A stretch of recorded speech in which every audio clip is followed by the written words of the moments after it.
Alright, hey, so Blender MCP, this plugin you can download and install for free, allows you to connect your Claude with Blender. Just very similar to we have seen in one of the other videos where I connected Rhino and Claude. It also should work with Gemini. But yeah, I have Claude here, very similar to the Rhino AI MCP option. The whole modeling, let's say prompting for creating a model, is really in its infancy. But the cool thing is that you can use it as your assistant. Now I downloaded this file. It's an interior scene, loads of vertices, big heavy file, and the render settings are not great. I have quite decent graphic card here on my computer, but it's a nightmare. It's a nightmare to render. So, for example, I could ask Claude to fix my render settings. Please optimize my render settings so they work with my graphic card. The file is heavy and the current render settings take ages. Let's start with a very fast draft render setting. I'll help you optimize your render settings for a fast draft render. Let me first check your current scene and render settings to understand what we're working with. Now let me check your current render settings and GPU availability. I can see your setup. Here's what's slowing things down. Current settings. Resolution: 3840 times 2160 at 50%, 1920 and times now 1000. So it analyzed my stuff, and now I should actually see. This should render 10-20x faster while still giving you a reasonable preview. The OptiX denoiser will clean up the low sample count nicely. Let me grab a viewport screenshot so you can see the scene. I can see your scene. It's a detailed interior with furniture, sofas, and nice lighting. With 214 objects and 76 materials, the draft settings I applied should make a huge difference in render time. Try rendering now, F12, and you should see a dramatic speed up. All right, let's try to render now. Let's see what that did. Okay. Hey, wow. So that was extremely fast. Oh wow. Okay. So it took a while to load the render kernels, but the rendering itself just took a few seconds. It is crazy. Maybe I'm gonna use my camera just to show this again. Camera to view, okay. And a bit rusty with my camera stuff. Let's do it like this. Let's try this again. Render image, okay.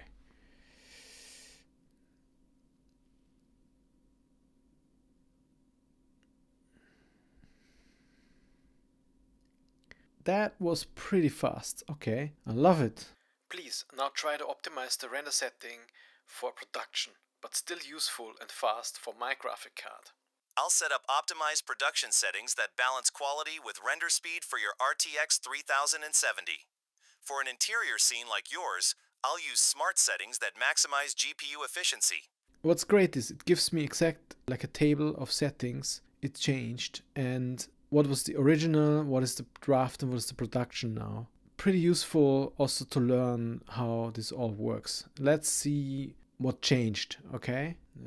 Let's test this. Key optimizations for your RTX 3070. 256 samples plus adaptive sampling. The adaptive sampler will stop early on easy areas, often using only 32 to 128 samples where possible, much smarter than a flat 600. Light Tree newer Blender feature that dramatically speeds up scenes with multiple lights by sampling them more intelligently. OptiX denoising with full passes. Uses your RTX tensor cores for AI denoising. With albedo and normal passes, it produces clean results even at lower sample counts. Indirect clamping at 10 eliminates fireflies, random bright pixels, without affecting overall lighting. Persistent data keeps BVH and textures in memory between renders, speeding up re-renders. Expected render time. Roughly 3-4x faster than your original 600 sample setup, with nearly identical quality. Would you like me to do a test render to check the quality and timing? Took 5 minutes, 5 minutes 9 seconds, and yeah, it looks fantastic. It looks really good. Of course, and it's much bigger, so it's twice as big. Yeah, cool. Save as. Now I can draft. Let's compare it with Photoshop. First of all, file size. Draft one is about 10k kilobyte, and then production is 40 kilobyte. The draft one is also darker, it seems. Okay, let's open both. Yeah, okay, so there's quite a difference already.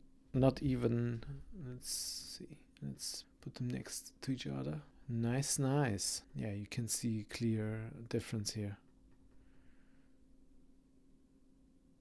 Okay, I want to try something else. Let's open a different file. This is another fun little file. Let's check out the settings here for the rendering. This file has its own render settings. So I want to create a render setting for short animations, just maybe a camera view going into the scene. I only need an HD resolution. Currently, I think it's huge. It's like 4K, more than 4K. So I don't need that big of a thing. But I like the aspect ratio of that camera.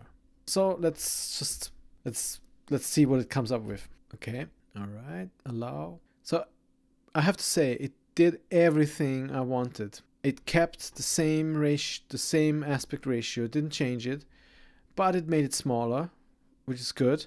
Now I need some sort of animation, of course. But let's just have a look on how fast it renders. Let's see, render image. Okay. And now here it takes a bit at the beginning. Loading kernel, render kernels may take a few minutes the first time, which is okay with me, as long as it is super fast later on. Okay. It took a bit, I have to say, but I mean, it's nice, super nice quality. I might ask it to lower the quality a bit more so I can actually show it to you how that might look like without spending so much time here. But okay, let's try this. So I just ask it to create a draft setting first. Okay, allow. Change it to Eevee. Well, it's fine. Let's try Eevee if it thinks it's a better idea.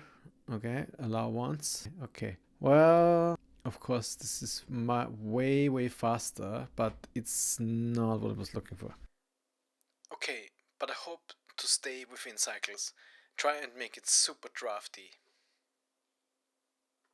Done. Cycles is now in super draft mode. Alright, cool. Now, I can already see problems. I can already see it super fast. Let's try just render one image. Super small. Okay. Yeah, but it's not too bad. As a super draft to see at least how the shadow will look like. I prefer this over the Eevee render settings. Please help to animate this scene by creating a simple fly-through animation by animating the camera along a curve. Beautiful scene with icebergs and ships. I'll create a fly-through curve and animate the camera along it. I'll create a fly-through path and set up the camera animation. Now I'll set up the camera to follow the path and look at the scene center. Now I'll animate the camera's position along the path. Let me take a screenshot to verify the setup. I can see the fly-through path curve in the scene. Let me preview a few frames to make sure the animation looks good. The constraint isn't moving the camera.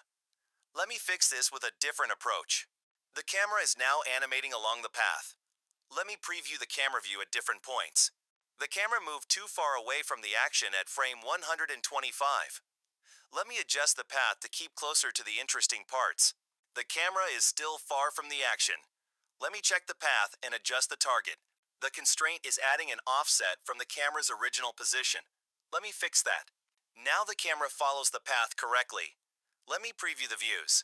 Frame 1 looks great. Let me check the middle and end. Your fly-through animation is ready. Here's what I set up. Camera path. 5-point Bezier curve sweeping through the scene. Starts from the right side, moves through the ships and icebergs, ends on the left. Animation. Frame 1. Wide approach shot showing the full scene. Frame 125.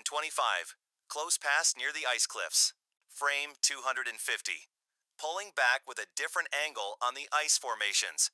Objects created. Fly-through path, the curve the camera follows.